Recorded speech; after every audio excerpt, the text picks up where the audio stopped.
নমস্কার বন্ধুরা, Prius cooking ব্লগে আবারও একটি নতুন রেসিপিতে আপনাদের সবাইকে স্বাগত জানাই।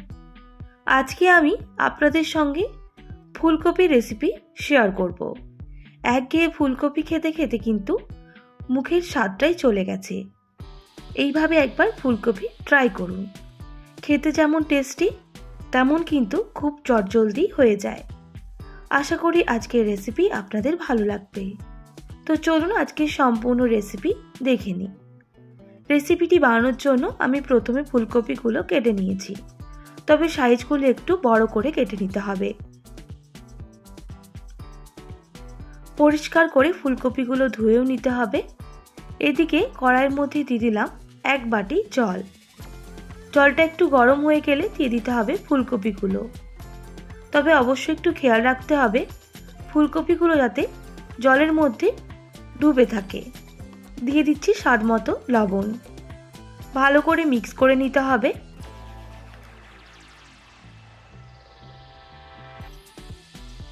এবার ঢাকনা দিয়ে ঢেকে আমি ফুলকপিগুলো ভালোভাবে সুসেদ্ধ করে নেব। প্রায় 3 থেকে 4 মিনিট পর ঢাকনাটা সরিয়ে নিলাম।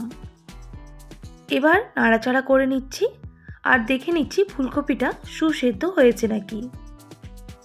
এরপর জল ঝরিয়ে ফুলকপিগুলো তুলে নিতে হবে।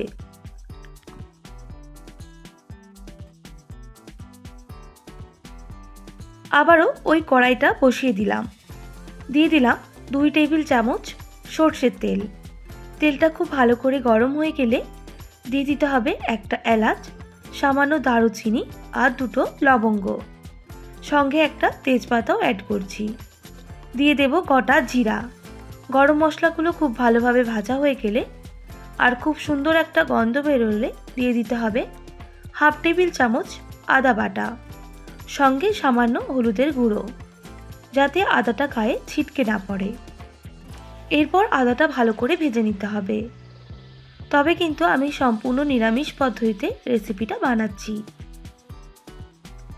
আদা ভালো করে ভাজা হয়ে গেলে দিয়ে দিতে হবে জিরে গুঁড়ো 1/2 টেবিল চামচ, ঝাল লঙ্কার গুঁড়ো 1/2 টেবিল চামচ।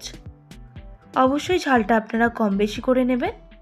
সঙ্গে অল্প জল দিয়ে দিচ্ছি যাতে মশলাগুলো পুড়ে না যায়। আবারও ভালো করে মশলাটা কষিয়ে নিতে হবে।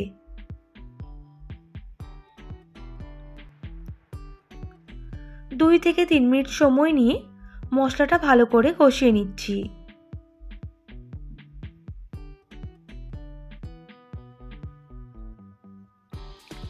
এবার দিয়ে দিচ্ছি একটা বড় সাইজের টমেটো কুচি।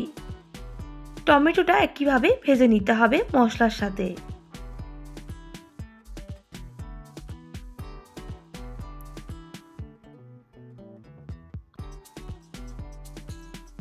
আমি এখানে স্বাদ মতো লবণ দিয়ে দেব আর ভালো করে কষিয়ে নেব মশলা, যাতে টমেটোটা ভালোভাবে সুসেদ্ধ হয়ে যায় আর মশলা থেকে খুব সুন্দর একটা গন্ধ বের হয়।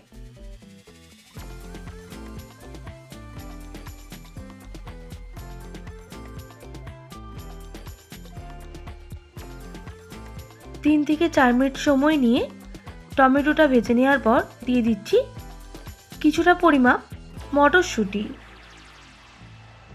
এবার মটরশুঁটিটা মশলার সাথে কষিয়ে নিতে হবে।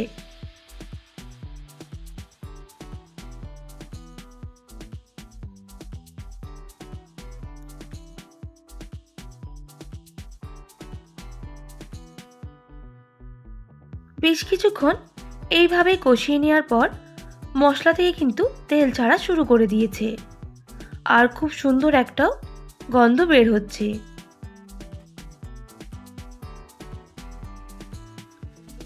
এবার দিয়ে দিতে হবে সামান্য পরিমাণ বেসন।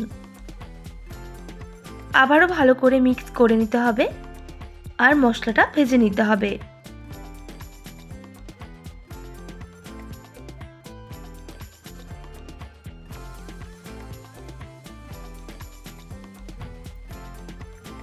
তো দেখুন বন্ধুরা, মশলা কিন্তু ভালোভাবে ভাজা হয়ে গেছে আর মশলা থেকে তেল ছাড়াও শুরু করে দিয়েছে। এবার সেদ্ধ করে রাখা ফুলকপিগুলো দিয়ে দিতে হবে।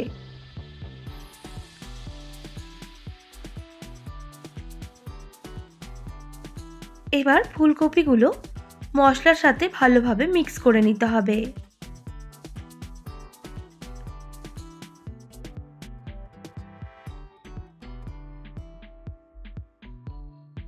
মিক্স করা হয়ে গেলে আমি অল্প জলের ব্যবহার করব, একদম সামান্য পরিমাপ। আবারও ভালো করে মিক্স করে নিচ্ছি। যেহেতু আমাদের ফুলকপিটা ভালোভাবে সুসেদ্ধ হয়ে গেছে, তাই আর সেদ্ধ করব না, আমি অল্প জল দিয়ে একটু ফুটিয়ে নেব।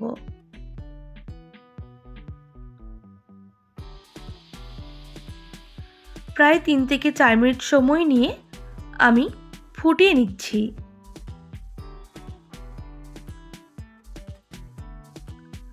তো দেখুন বন্ধুরা, জলটা কিন্তু আমাদের অনেকটাই শুকনো হয়ে এসেছে। এবার দিয়ে দিতে হবে সামান্য পরিমাণ ধনেপাতা কুচি।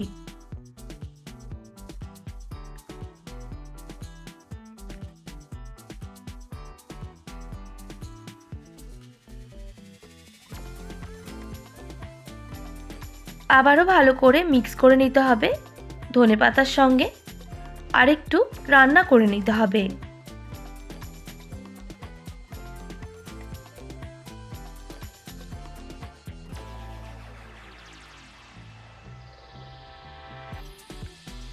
আর সবশেষে দিয়ে দিতে হবে সামান্য পরিমাণ চিনি।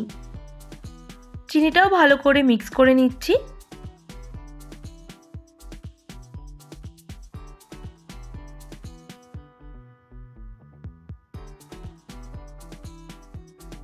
তো দেখুন বন্ধুরা, ভাত, রুটি, পরোটা সাথেও কিন্তু এই ফুলকপির রেসিপিটা দুর্দান্ত লাগে খেতে।